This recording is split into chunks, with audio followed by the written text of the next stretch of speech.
네, 여러분 가운데 하나님 은혜와 평강이 넘치시기를 주님의 이름으로 축복드립니다. 세상에는 두 종류의 진짜 사람이 있다고 합니다. 첫 번째 사람은 자기가 죄인인 줄만 아는 진짜 성인이 있고, 두 번째 사람은 자기가 성인인 줄로만 아는 진짜 죄인이 있다는 겁니다. 문장이 비슷해서 헷갈리시죠? 그러니까 사람에는 두 종류의 진짜가 존재할 뿐이라는 겁니다. 나머지는 없다는 겁니다. 두 종류의 진짜가 있다는 건데, 어떤 사람이요? 자기가 죄인인 줄로만 아는 그러나 진짜 성인이 있고, 자기가 성인인 줄로만 아는 그러나 진짜 죄인이 있다. 이 두 개의 진짜가 있다는 것입니다. 신앙을 다양한 문장으로 설명할 수 있을 것입니다. 그러나 저는 오늘은 잠깐 신앙을 의지와 은총의 관계 속에서 설명 좀 하려고 합니다. 신앙은 의지와 은총 둘 중에 어느 하나를 배제하지는 않습니다. 동전의 양면처럼 은총 뒤쪽에는 항상 은혜가 있습니다. 물론 의지가 은총을 끌고 가는 것은 아니고 은총이 의지를 앞서갑니다. 먼저 의지와 관련해서 말하면 신앙이란 여러분 기억합시다. 신앙은 의지입니다. 신앙은 의지라고요. 하나님께서 기도하시는 마음 주시겠지? 아니요. 기도해야 됩니다. 하나님께서 은혜를 베풀어 주시면 성경 말씀 읽을 마음을 주시겠지? 아니요. 성경을 읽어야 합니다. 어느 때까지 기다리시렵니까? 신앙은 의지입니다. 그래서 바울도 빌립보서에서 두렵고 떨리는 마음으로 자기의 구원을 이루어 나가라 라고 권면을 했습니다. 반복해서 여러 번 말씀드렸지만 신앙은 나는 변하지 않으면서 하나님께서 마치 지구를 중심으로 태양이 돈다라고는 어리석은 사실이 아닌 것을 믿어대면서 나는 변하지 않으면서 하나님께서 나를 위해 다 변해 주실 거야. 하나님이 변하실 거야 라고 기대하는 것은 여러분 이건 진짜 미신입니다. 성경은 그렇게 말하고 있지 않습니다. 나는 가만히 있으면서 하나님께서 다 하실 거야. 소위 정적주의라고 하는 건데요. 하나님만 기대하면 돼. 여러분 이것은 건강한 신앙이 아닙니다. 이것은 유아기적인 신앙입니다. 신앙은 뭐라고요? 의지입니다. 왜 저라고 늘 설교하고 싶겠으며 저라고 늘 예배 참석하고 싶겠습니까? 그러나 의지입니다. 의지. 그렇지만 우리가 신앙에 보다 중요한 면이 있다는 것을 잊어서는 안 됩니다. 우리의 의지에는 언제나 한계가 있기 때문에 그렇습니다. 어떤 사람은 물론 다른 사람에 비해서 의지가 강합니다. 1시간 참을 수 있는 걸 그 사람은 하루 종일 참을 수도 있을 것 같습니다. 그래서 그 사람을 존경하고 와 하고 탄성을 올립니다. 그 하루를 참는 그 사람도 언젠간 끝이 있습니다. 의지에 한계가 있다는 겁니다. 나보다도 오래 참을 것뿐이지 별다를 차이가 없다는 겁니다. 어떤 사람은 가만히 있어도 그 사람 얘기하는 것만 들어도 세상의 모든 지식들을 다 흡수해서 다 알고 있는 것 같습니다. 그분 앞에 서면 나는 너무 초라해지고 정말 무식한 사람처럼 작아지는 것 같습니다. 그러나 그 사람의 지혜도 하루 종일, 며칠, 한 달 다 말하고 설명해내도 그 지식이 언제는 한계가 있을 겁니다. 더 이상 말하지 못할 어떤 그게 있을 거라는 겁니다. 이렇게 사람들마다 차이가 있지만 우리의 의지와 지식에는 차이가 있지만 공통점은 뭐라고요? 한계가 있습니다.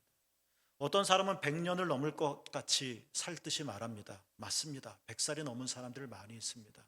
반면에 일찍 죽은 사람들도 있습니다. 그러나 공통점이 있습니다. 100살이 넘어도 언젠간 죽는다는 겁니다.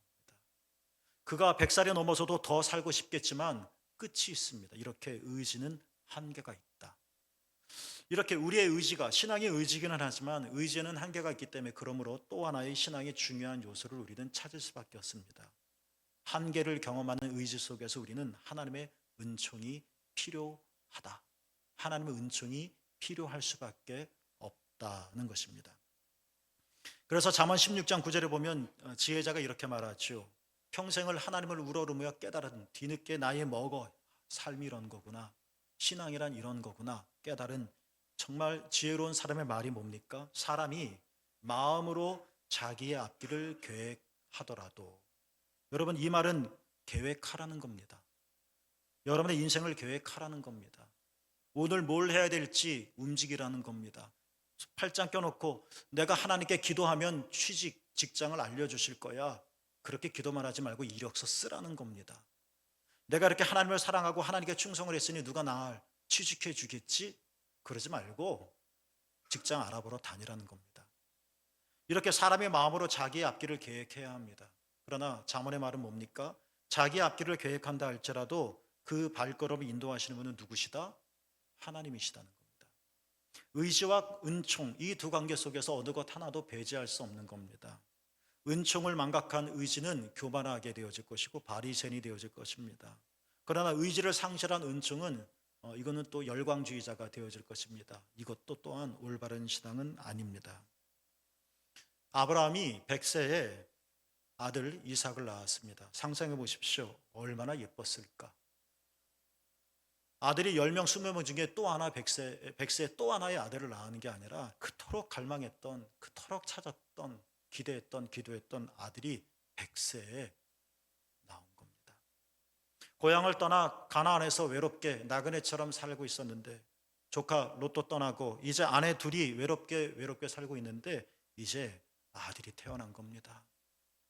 모든 아들이 다 사랑스럽겠지만 특별히 아브라함과 사라에게 있어서 아들 이삭은 진짜 사랑스러웠을 것입니다. 그리고 너무 예뻤을 겁니다. 눈에 넣어도 아프지 않았을 것이고 행여나 걷다가 다칠까 봐 졸졸졸 따라다녔을 것 같기도 합니다. 성경에서 아브라함이 이삭을 어떻게 키웠는지 그들의 사생활을 밝혀주지는 않지만 분명합니다.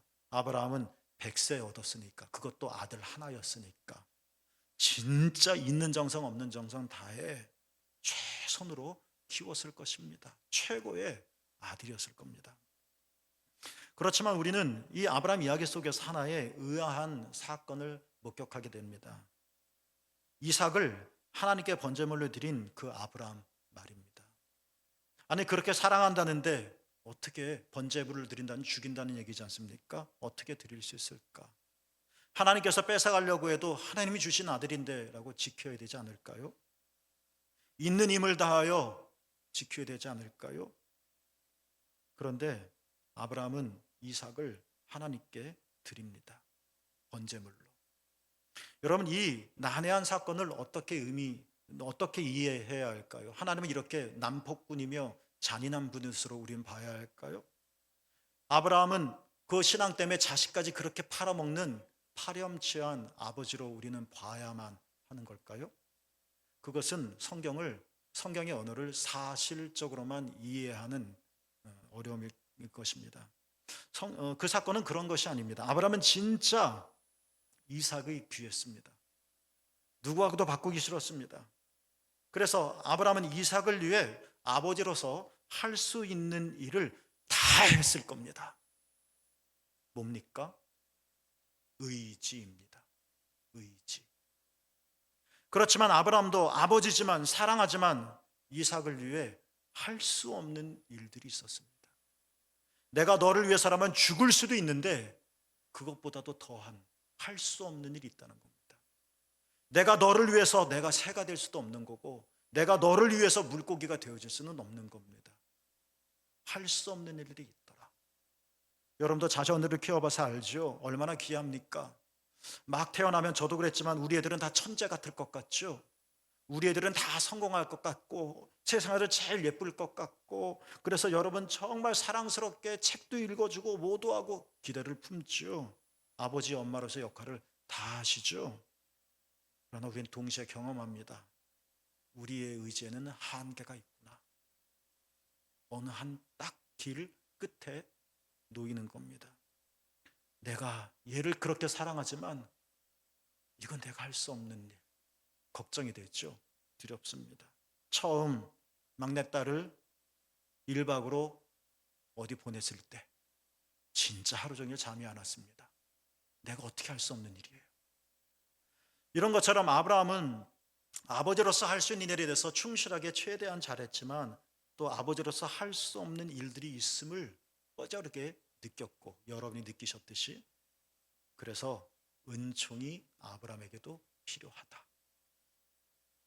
그러니까 모리아 사건은 하나님의 무모하고 잔인한 모습을 우리에게 보여주는 것이 아니라 우리는 할 수 있는 일을 다 해라. 신앙은 의지다. 그러나 하나님께 맡길 수 있어야 한다. 이거 하나님 내가 못해요. 내가 아들을 통제하지 못하겠어요. 내가 아들을 지킬 수가 없어. 이거 어떡하죠? 내 의지로도 안 돼요. 신앙은 뭐다? 어떻게 할 수가 없어요, 하나님. 하나님께 맡깁니다. 하나님께 맡깁니다. 공감되어지는 이야기죠. 그래서 우리는 모리아 사건을 통해서 와, 하나님이 뭐 이러셔. 아유, 이건 아버지도 아니야. 성경이 이렇게 있는 게 아니라 이 아브라함의 사건들을 통해서 우리는 신앙이란 내가 아버지 역할을 잘하는 것. 동시에 신앙이란 아버지도 한계가 있고 팔이 짧은 사람이기 때문에 결국은 하나님께 아들을 맡길 수밖에 없다는 사실을 깊이 인정하는 것. 은총을 필요로 하는 것. 여러분, 이게 신앙이라는 겁니다. 우리의 의지보다 더 큰 하나님의 권능에 붙잡혀 살아야만 하는 것. 이게 바로 우리의 신실한 신앙이라는 것입니다.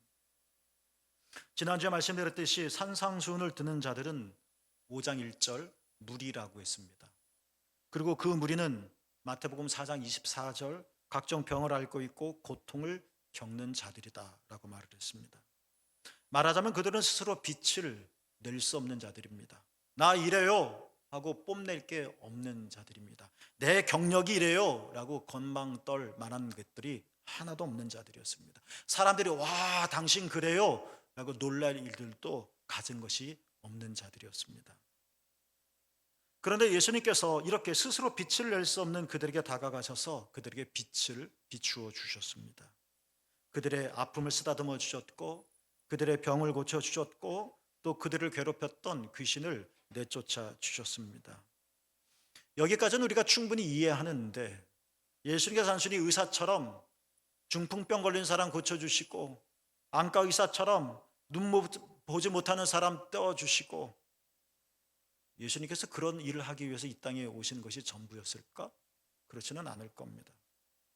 그들은 정말 초라하게 살고는 무리들이었습니다. 내세울 곳이 하나도 없는 무리들이었습니다. 그들은 정말 빛이 없는 은유적인 표현이지만 빛이 없는 어두움, 캄캄한 곳에서 지금까지 살아왔었던 자들입니다. 남들은 다 뛰어가지만 나는 쩔뚝거릴 수밖에 없는 이 비참함을 여러분은 아십니까? 남들은 이 세상이 형형색색 가을의 단풍이 얼마나 아름다운지 형언하는데 그것들을 볼 수 없어서 그냥 온통 가을이에도 잿빛이고 깜깜한 어둠 속에 있는 사람들의 침통함을 우리는 알고 있습니까? 그들은 도망갈 겁니다. 그들은 가을이 싫을지도 모릅니다. 예수님께서 그들에게 빛을 붙여서 병을 고쳐주셨고 귀신을 쫓아내줬다는 것은 단순히 몸의 현상의 변화만이 아니라 그들의 삶의 회복도 일으켜주신 놀라운 은혜임을 알게 합니다. 더 놀라운 것은 예수님께서 그들을 향하여 14절 말씀에 너희는 세상의 빛이다 라고 말씀하신 겁니다. 제가 무리였다면 아마 죄송합니다. 예수님께 이렇게 말했을 것 같아요. 말은 못해도 속으로 하나님, 예수님 농담 마세요. 그렇게 나 주님 애써 위로하지 않으셔도 돼요. 당신이 나를 세상의 빛이라고 말을 해도 나는 그거 안 믿고요. 내가 나를 아는데 당신이 아무리 세상의 빛이라고 말을 해도 사람들은 듣지도 않을 거예요. 그만 둡시다 라고 말이죠. 연이어지는 말씀이 뭐냐면 너는 세상의 빛인데 등불을 말 아래 두지 않고 등경 위에 둔다는 것입니다. 등경 위에 두는 이유는 그래야 집안이 높은 곳에 있어야 집안이 환해지기 때문에 그렇습니다. 지난주와 똑같이 이 본문을 여러분이 한번 상상해 봤으면 좋겠습니다. 예수님께서 세상을 밝히기 위해 등불에 성냥을 켜서 불을 밝히고 그리고 등경 위에 놓으시려고 지금 말 아래에 있는 이 불을 켜시고 등경 위에 얹어 놓으시려고 그 등불 위에, 등불은 나겠죠? 등불 위에 손을 얹고 계시는 그 주님을 한번 상상해 보라는 겁니다. 우리는 지금 어떤 사물에 대해서 이야기하고 있는 것이 아닙니다. 우리는 무리에 대해서 얘기하고 있는 것이며 우리는 나에 대해서 말하고 있는 것입니다. 저도 여러분과 별반 차이 없습니다. 저도 여러 가지 이유로 스스로 약해질 때가 있습니다. 왜 이렇게 나는 작아지는지 한없이 말입니다. 그래서 내가 너무 초라하고 약해지고 작아져서 이거 사람들이 알면 어떡하지? 그래서 예수님이 쓰신 은혜를 저도 그대로 쓴다면 어떨 때가 있습니까? 말 아래 숨고 싶을 때가 있습니다. 어떻습니까? 내가 지금까지 저질러 놓은 실수를 생각해 보면 너무 부끄러워서 알려질까 봐 어떡합니까? 말 아래 숨고 싶을 때가 있다. 나는 아무 생각 없이 말했는데 이 내뱉은 말이 이 세상을 얼마나 아프게 하고 사람들의 마음을 헤집는지 뒤늦게 깨달았을 때 이 말을 주워 담을 수 없어서 말 아래 숨을 때가 있다는 겁니다. 여러분, 공부 못하는 것은 안타까운 일일 수는 있지만 잘못은 아닙니다. 죄는 아닙니다. 그런데 우리는 자식이 공부 못한다는 것, 자식이 좋은 직장에 취직 못한다는 것에 대해서 우리는 한없이 부끄러워합니다. 사람 못 만납니다. 말 아래 숨고 싶어 합니다.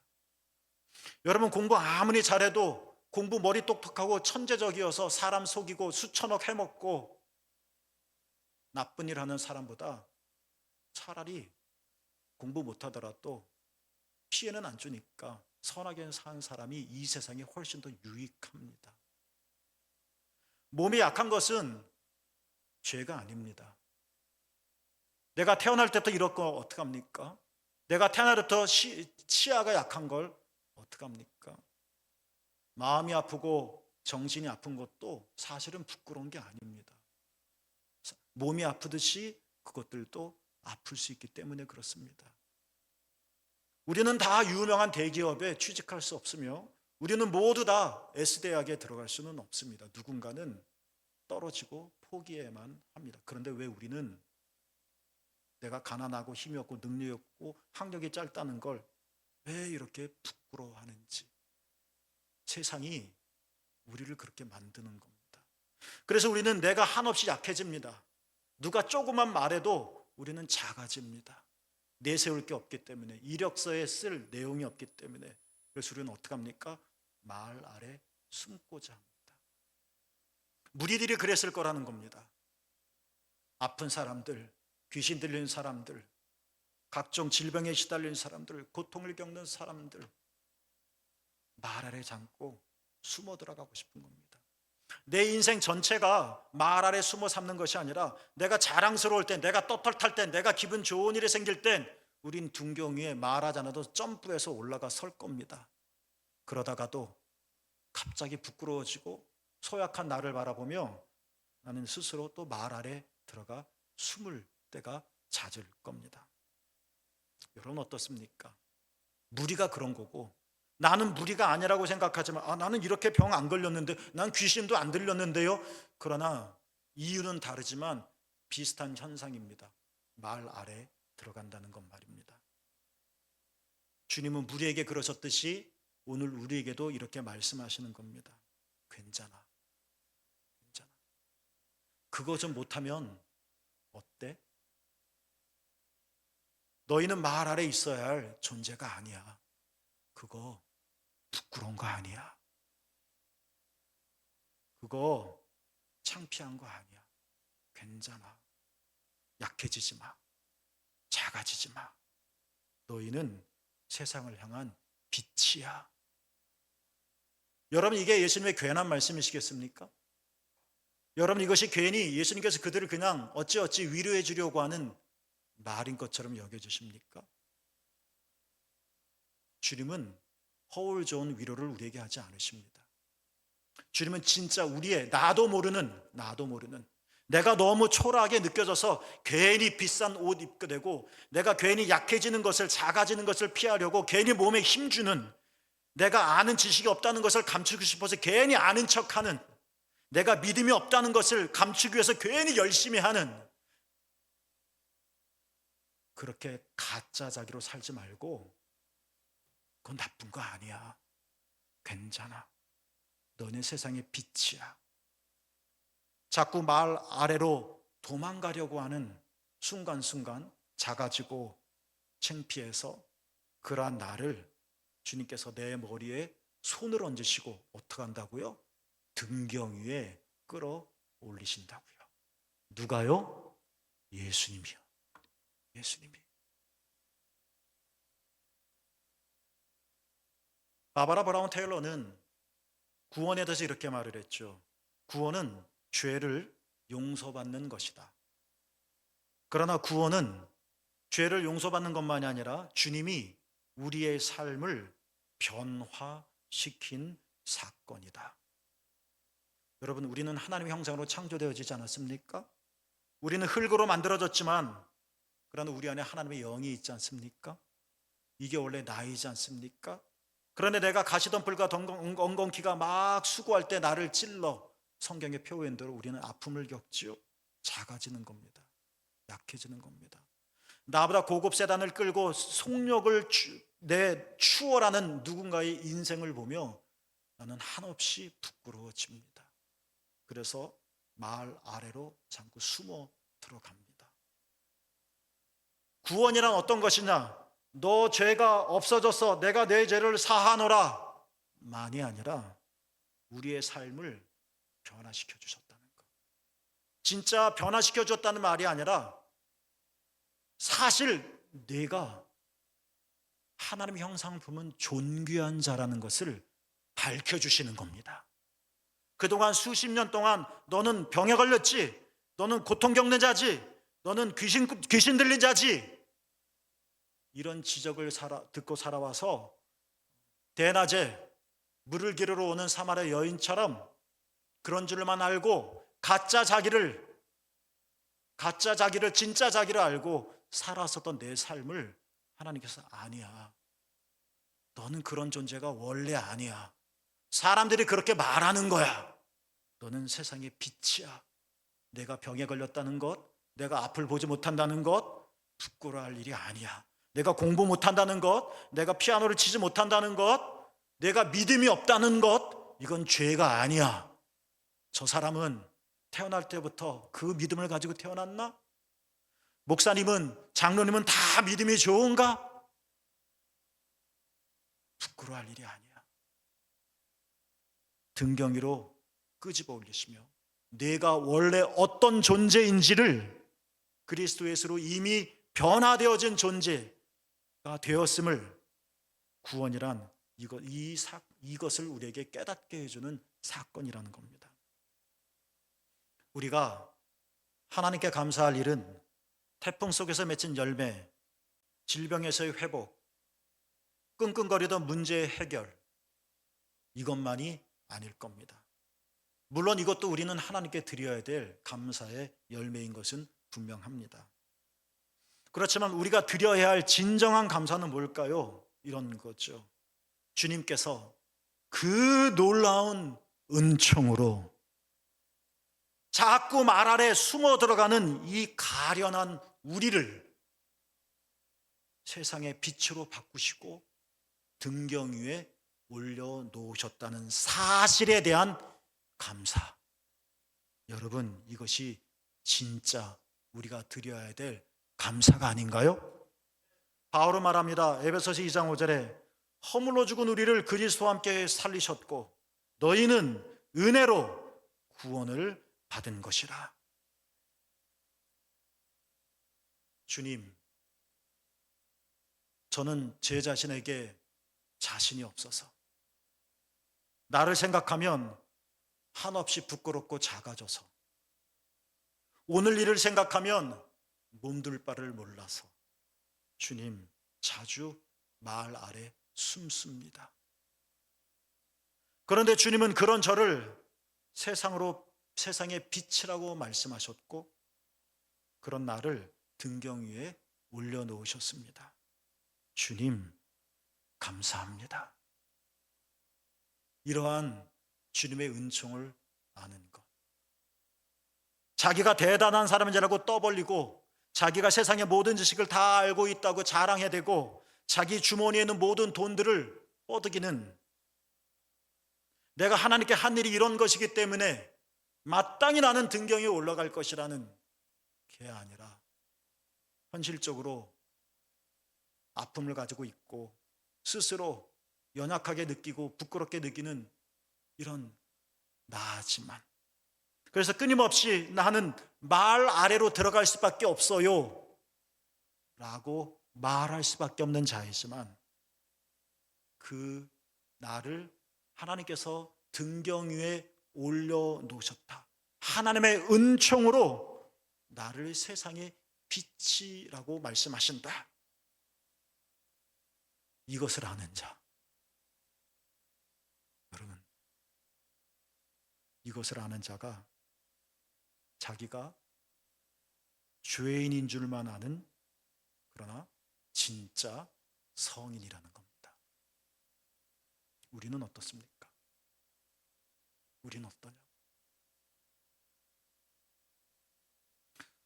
소설 변신을 쓴 유명한 프란츠 카프카가 있죠. 그의 소설을 읽으면 징그럽기도 하고 또 인간의 깊은 뭔가를 말하는 것 같은, 그러니까 명저가 됐겠죠. 그는 유대인입니다. 체코에 살았죠. 거기서 태어났습니다. 그런데 그는 체코말을 모르고 독일어를 씁니다. 그러니까 그는 살면서도 독일어를 썼기 때문에 독일인으로도 살지 못하고 체코에 살았기 때문에, 또 체코에 살면서 독일어를 말했기 때문에 체코인으로도 인정받지 못했습니다. 특히 그는 아버지가 문학 속으로 자꾸 도피하려는 아들 카프카에게 저주를 쏟아부었고 분노를 쏟았고 경멸을 했습니다. 그래서 카프카는 사회 불안 장애와 신경 질환에 시달렸다고 합니다. 어느 날이었죠. 그가 세상을 떠나기 1년 전이었는데요. 그때 카프카는 폐결핵을 앓고 있었습니다. 공원을 산책했죠. 자신을 위해서. 그러다가 공원에서 한 어린 소녀를 만납니다. 소녀는 자신이 가장 좋아하는 인형을 잃어버렸어요. 그래서 한없이 울고 있었죠. 카프카는 소녀와 함께 주위를 살펴보았습니다. 인형을 찾을 수가 없었어요. 다음 날도 또 찾아봤죠. 여전히 인형은 발견되지 않았답니다. 카프카는 유명한 작가잖아요. 그래서 작가답게 소녀를 위로하며 이렇게 말을 했죠. 얘야, 사실 너의 인형은 여행을 떠났어. 인형이 너에게 전해달라며 편지를 보냈단다. 물론 사실이 아닙니다. 작가의 소설처럼 이 소녀를 어떻게 위로해 줄까 인형을 못 찾으니 말한 겁니다. 그리고 계속 연이어 말하기를, 근데 내가 그 편지를 너의 인형이 나한테 전해줬는데 그 편지를 깜빡 잊고 집에 놓고 왔어. 우리 내일 다시 만나자. 약속을 했습니다. 그리고 카프카는 집에 가서 인형을 대신해서 편지를 직접 씁니다. 대작가가 소녀를 위해서 편지를 쓰는 겁니다. 다음 날 아직 글을 읽을 줄 몰랐던 소녀에게 카프카는 인형이 왜 사라졌는지 사연을 쓴 편지를 읽어주었습니다. 편지의 내용이죠. 내가 사라졌다고 울지 마. 잠시 새로운 세상을 보기 위해 여행을 떠났을 뿐이야. 그리고 인형은 자신의 모험에 대해서, 자신의 여행에 대해서 날마다 소녀에게 편지를 쓰겠다라고 편지에 쓰기도 했습니다. 이렇게 편지를 주고받고, 사실 카프카가 쓴, 그러나 인형이 써준 소녀에게 이 편지를 주고받는 일이 3주 지속되었습니다. 어느 날이었습니다. 카프카는 인형을 들고 소녀 앞에 나타났습니다. 물론 그 인형은 소녀가 잃어버린 인형은 아니었죠. 소녀도 그 인형이 자신의 인형이 아니라는 것을 알고 있었습니다. 내 인형이 아니네요. 그러자 카프카는 인형이 소녀에게 썼다고 하는 또 다른 편지를 건넸습니다. 인형이 소녀에게 이런 편지를 썼죠. 내 여행이 나를 변화시켰어. 그래서 달라져 있다는 겁니다. 소녀는 행복하게 새 인형을 껴안았고 집으로 갔습니다. 인형을 잃어버리는 슬픔은 사라졌고, 이제 소녀도 내 여행이 나를 변화시켰어 라는 인형이 쓴 편지의 구절을 읽고 소녀도 변화되었습니다. 그리고 몇 달 후 카프카는 세상을 떠났습니다. 이거는 그의 소설에 나와 있는 얘기가 아닙니다. 그것은 카프카의 연인이 카프카의 관계 속에서 있었던 일들을 어떤 책에서 엮은 건데, 카프카의 숨은 이런 이야기들이 소개되어져 있었던 거죠. 오늘 본문에서 예수님께서 이렇게 말씀하십니다. 너의 빛을 사람에게 비추어 그들이 너의 착한 행실을 보고 하나님께 영광을 돌리게 하라. 카프카 이야기를 빗대면 인형을 잃어버린 소녀의 눈물, 그게 뭐 대수라고. 인형을 버리면 울 수 있는 거지. 인형이란 잃어버리기도 하는 거지. 그까지 인형 하나 잃었다고 뭐 인생이 망가진다고 아직 너는 어린애군. 또는 눈물을 하염없이 흘리는 소녀를 보며 마음 애절하고 아프지만 내가 해야 할 일이 있어. 나는 폐결핵이야. 내 몸 챙겨야 돼. 또는 몇 번 편지를 주고받다가 아휴 귀찮다. 나는 소설 집필해야 돼. 라고 중단할 수도 있었을 텐데, 인형을 잃어버린 소녀의 눈물을 자기가 죽기 전까지 닦아준 카프카의 행동, 소설에도 나오지 않는 유명한 사건도 아닌 비밀스러운 사연. 그러나 이것이 16절의 말씀은 이것이 하나님께 영광을 돌리는 일이다 라고 우리에게 말하고 있는 것은 아닐까요, 여러분? 어떻습니까? 아까 소개해드리는 바바라 브라운 테일러, 구원에 대해서 이렇게 말을 또 했습니다. 구원은 사람의 삶을 변화시킨다. 아까 말씀드렸죠? 구원은 사람의 삶을 변화시킨다. 그리고 하나님의 능력이 우리 몸에 임하는 사건이다 라고 말이죠. 당신 구원받았습니까? 갑자기 내가 없는 능력이 세워져 슈퍼맨이 되는 것이 아니라, 갑자기 알지 못하는 지식이 쏙쏙쏙쏙쏙 들어와 천재가 되어지는 것이 아니라, 나는 여전히 스스로 느끼기에 말 아래 숨어야 될 사람과 같이 여기지만 주님께서 나를 붙잡아 등경해 두시고 너는 빛이야. 이제 내가 비춰도 되겠죠? 내가 저 사람에게 충고해도 되겠죠? 내가 저 사람을 가르쳐도 되겠죠? 가 아니라 내가 세상을 변화시킬 수 있겠죠? 한번 해볼까요? 가 아니라 하나님의 능력이다. 내가 뭐가 있어서가 아니라 달이 빛이 있어서 지구의 인에게 자신의 존재를 드러내는 것이 아니라 태양이 빛이 있어서 우리 눈에 들어오는 것처럼 너의 그 빛의 능력은 하나님께서 너에게 주시는 힘 때문이다. 이게 바로 구원이라는 겁니다. 구원. 등경 위에 올려지지 않는 등불은 등불이 아닙니다. 아무리 조도가 높아도 말 아래 있다면 등불이 아닙니다. 행동으로 옮겨지지 않는 은총은 은총이 아닙니다. 넉넉하지 않아도 누군가를 도울 수 있고, 건강하지 못해도 주님을 위해 할 수 있는 일이 있다는 것, 어깨 늘어진 남편의 길을 세워주는 이 작은 하나까지도, 고개 숙인 자녀를 퉁퉁거리며 너는 멋진 아들이야 라고 위로할 수 있는 것 하나라도, 마음 무너진 아내의 가슴을 껴안고 안아주는 행동 하나만으로도, 교회에 누가 안 알아줘도 이 작은 일, 카프카가 이름도 없는 소녀의 눈물을 닦아주었듯이 대작가가, 그리고 주님의 은총으로, 폐결임에도 불구하고 주님의 은총으로 세상을 향해 비칠 수 있는 힘을 하나님께서 우리에게 주셨다는 것.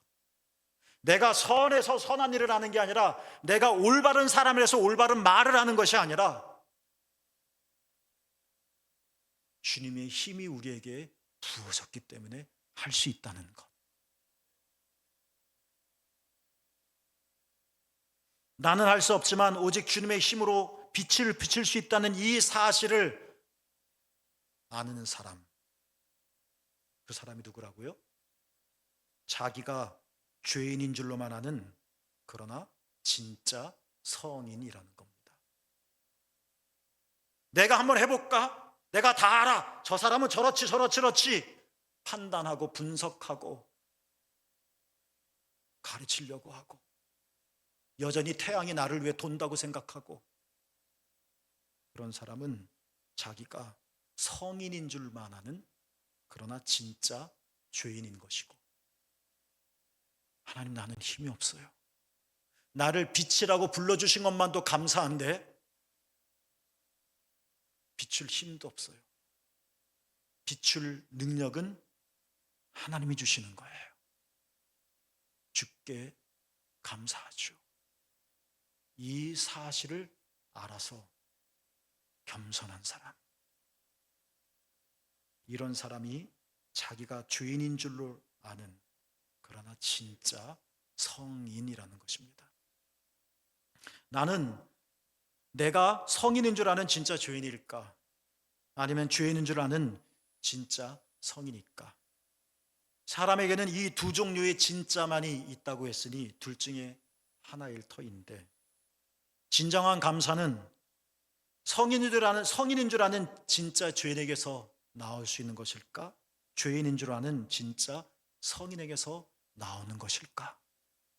하나님은 어떤 감사를 받으실까?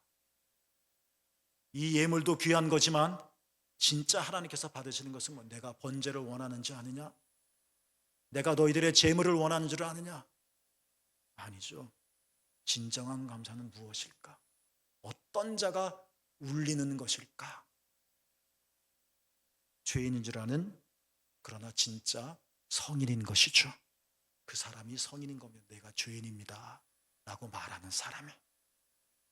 여러분에게 이러한 고백이 깊이 울려났으면, 우린 더 이상 말 아래 숨지 않았으면, 내가 대란해서가 아니라 주님이 나를 붙잡아 일으키시기 때문에, 내가 당신에게 빛을 비춰줄게, 내 눈만 바라봐, 이렇게 헛한 말을 해내는 자가 아니라 그냥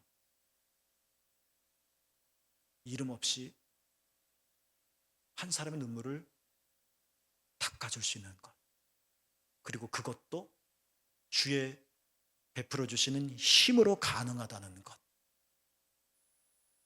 그렇죠?